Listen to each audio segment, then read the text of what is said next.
There we go.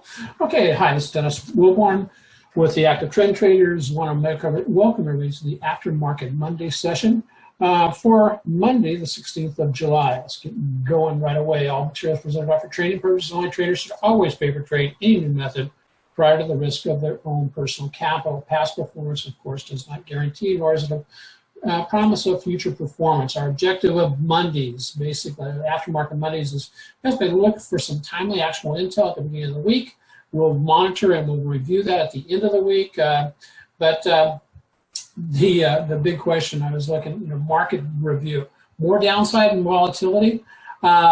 Remember what this week is. This week is monthly option expiration. So that week tends to have a slightly upward bias. However, it doesn't mean that we can't pull back into Tuesday or Wednesday and then have an upward bias the last 2 days of the week. Just keep that in mind.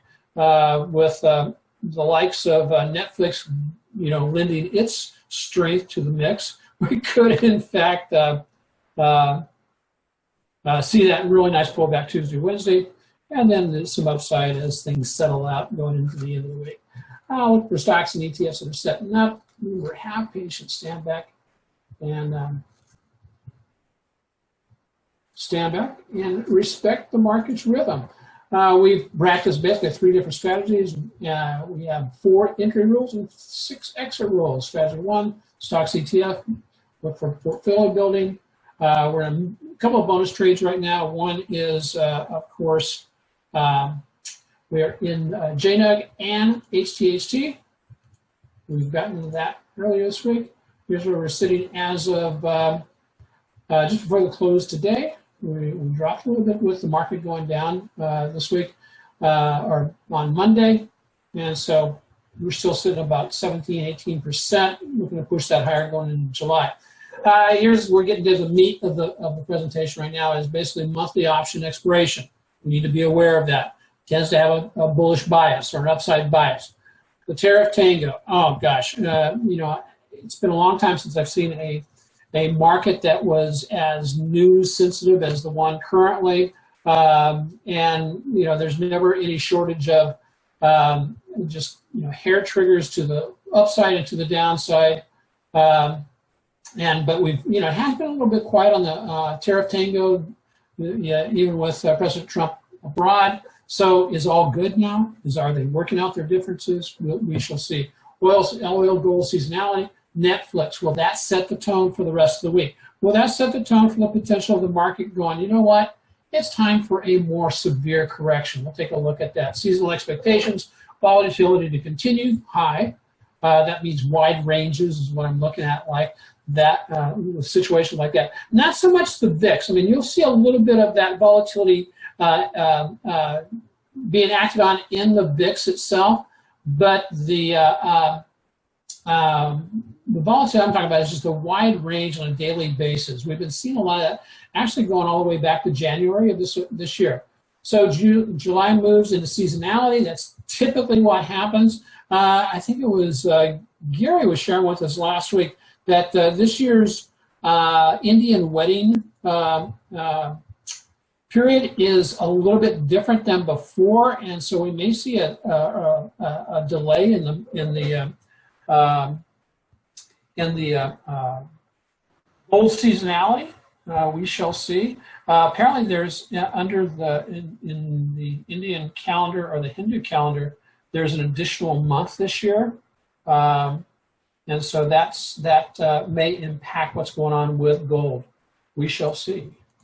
Bonus trades, JNUG, HTHT, we'll take a look at those. And also, of course, for our premium members, we're continuing to monitor our 7 ETFs. So we're looking at Tesla, BABA, and we won't go over any entries on those in this session, but we will look at a couple of different index ETFs. Is it time, I'll be looking to ask the question, is it time to inverse? In other words, if the market does go into a more significant correction, should we be in the inverse funds? And then FXI, that is the Chinese large cap ETF. It has corrected more than 20%, so it would be defined in a bear market. Is it ready to rebound and start back up to the upside? We'll see. Remember what we've got going on with gold? Gold, basically, this is where we normally see our rebound, sometime in this next 2 weeks. That would be the normal schedule. Again, just remember, this bottoming factor can slide either way, plus minus 4 weeks. Same thing, oil. Oil typically gets a bid in the July time frame, but as you know, oil is actually kind of cratered to the other side, and so we're looking for it to catch support towards the end of the month. And so the question I'm waiting to answer, waiting for the price action to answer, is will we see, will we continue to see this sell off, or, oops, that isn't what I wanted this one. There we go. One more time. Are we basically going to see this continue to sell off, or will the tendency towards the end of the month take over and push our prices higher into the end of the year, or into the October timeframe?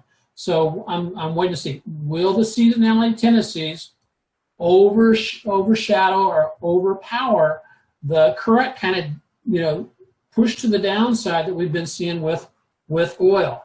I know the U.S. is basically trying to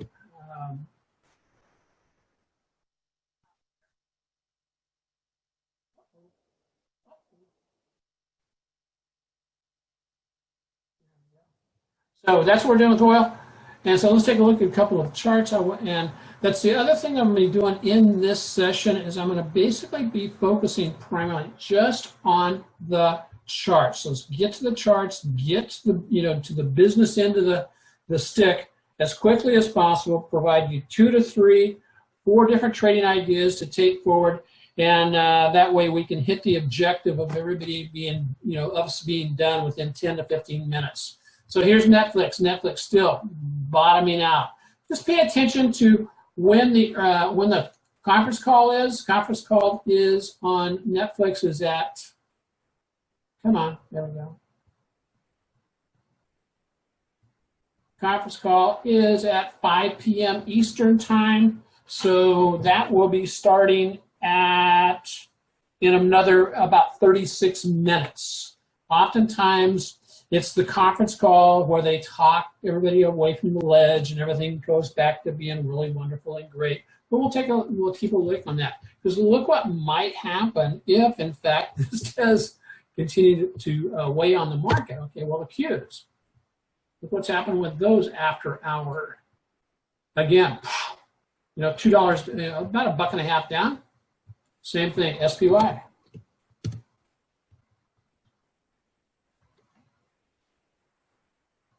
See, SPY, not quite as big a move on SPY, because Netflix, I'm not sure. I don't think is Netflix in the SPY. Does anybody know?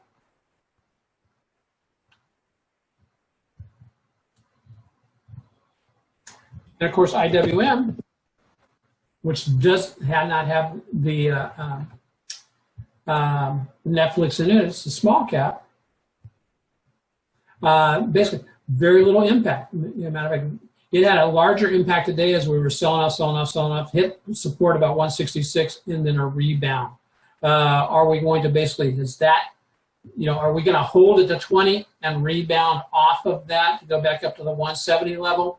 We will have to see. TSI daily chart facing down, TSI weekly chart, again, facing down also, but not a huge sell-off on, even though this is the TSI on a weekly basis is facing down. It's kind of shallowing out, finding support about somewhere between 165 to where it found its bottom today, about 166.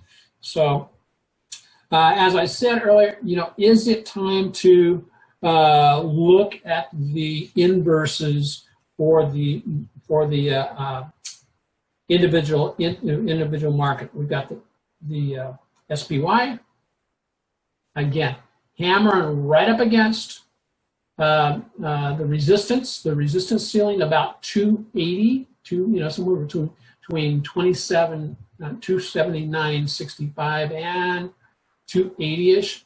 There's another level of resistance just above that 280.50 level. So it's in a zone here. Is it going to roll over? If we believe what the TSI is trying to tell us,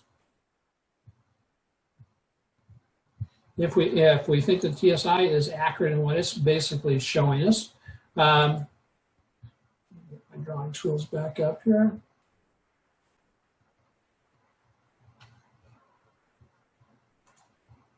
There we go. Okay, TSI has not rolled over on a weekly chart yet, nor has it our weekly or daily chart. However, it does look weak. We've pushed up the past highs. We've got negative divergence going on the dailies, and we have rolled up now. The intraday, not a lot to write home about there. Go ahead and move that back to a 30-minute chart there.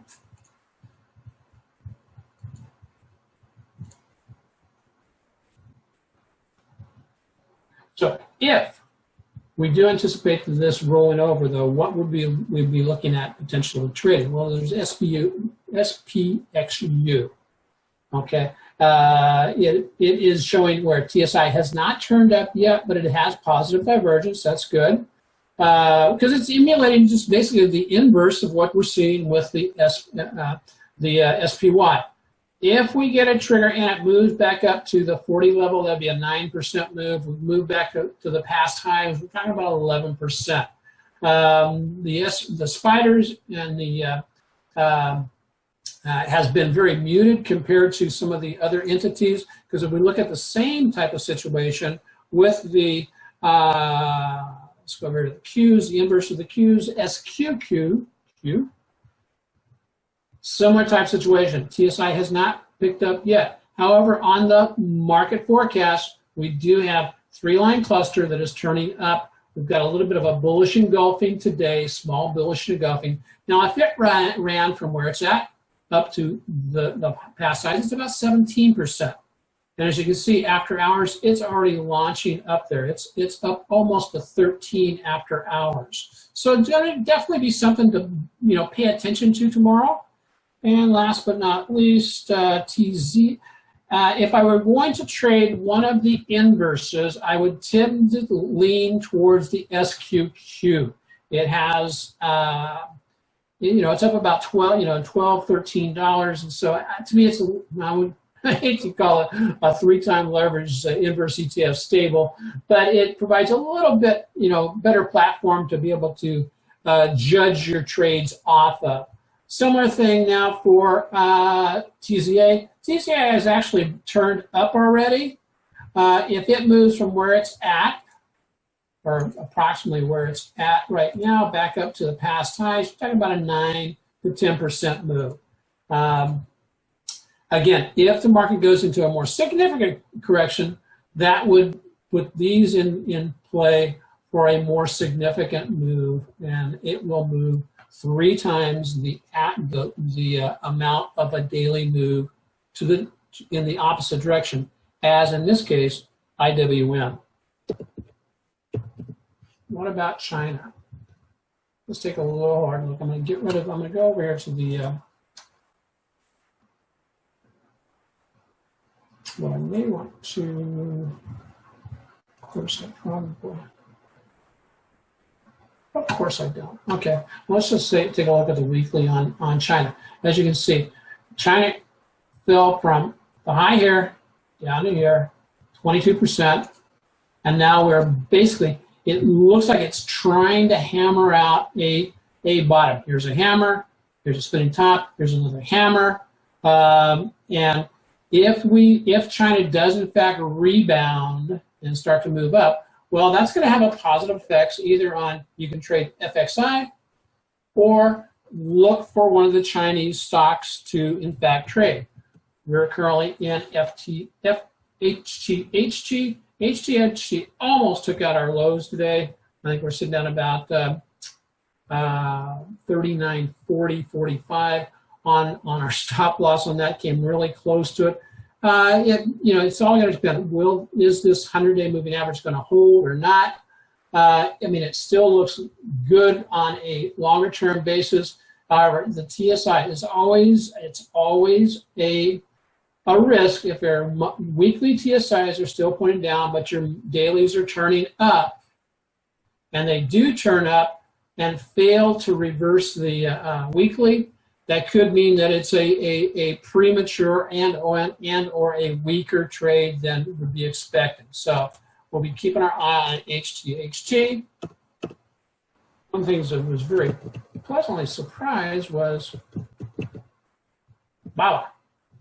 BABA, we got into a trade on BABA on the pullback on Wednesday of last week. Got into 188.80-ish, and we're starting to push back up. Need to break through this downtrending ceiling line in order to take out the 50 and then move on back up to 200 and above. It may do that. It has earnings. This is not when the earnings are. This is showing the 8.2. I think we diagnosed that last week.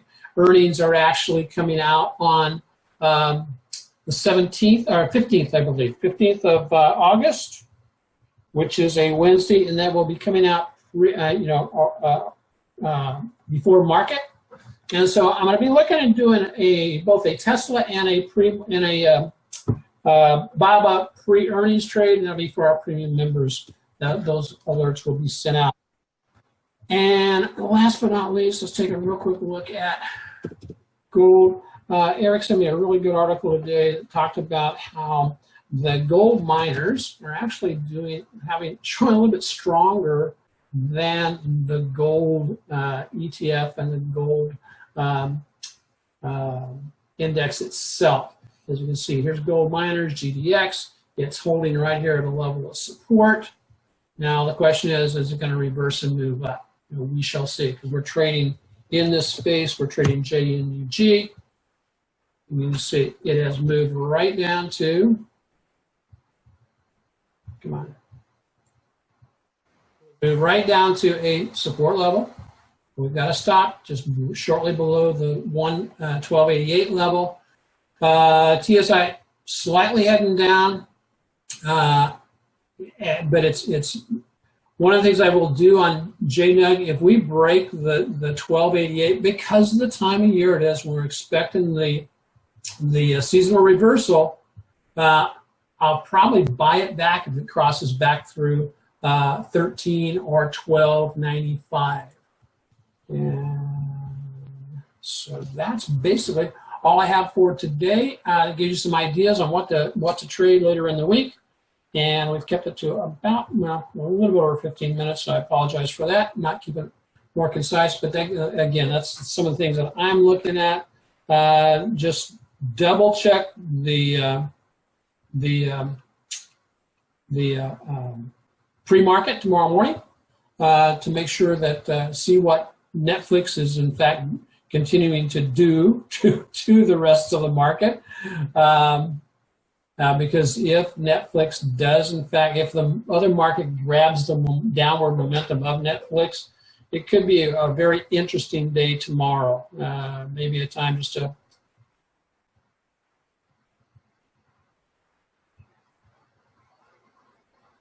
that's Eric asked a really good question. Why not just lower the JNUG stop to the Keltner channel?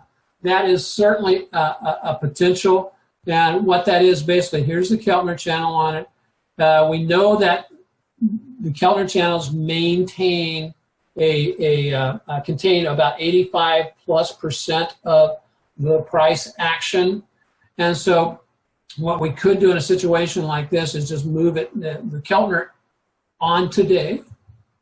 The Keltner is sitting at okay,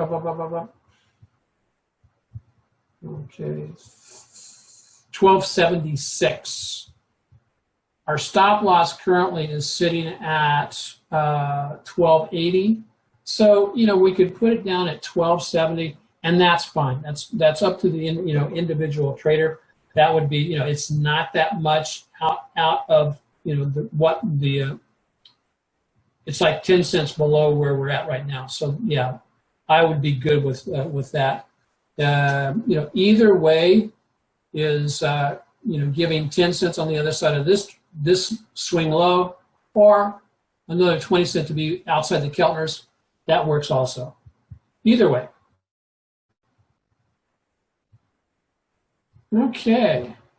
Okay, folks, that's basically all we have today. Just any more real quick questions that I can answer before we...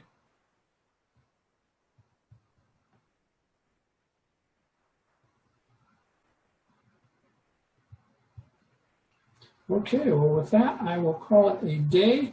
It looks like, yeah, and I'll show you what's going on with the NASDAQ, just real quick, what's going on with the NASDAQ futures on a daily basis. You can see, let me go over to an intraday